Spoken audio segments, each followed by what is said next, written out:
Kinakain pala ng bibi daw. Ay, kinakain ng bibi. Eh, di ba't pagka may bibi eh, pag madami lugar mo mag-alaga kang bibi.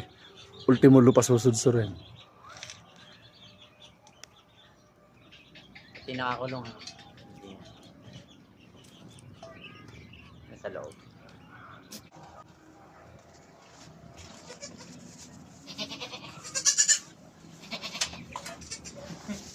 Magbigay ka na raw ng pagkain nila, yun o. Inahabol ka nyo. May bibigyan mo na naman lahat. Humihingi o. Ito, lalagyan kita. Tapos isya mo sa kanila. Gift ko. Ako.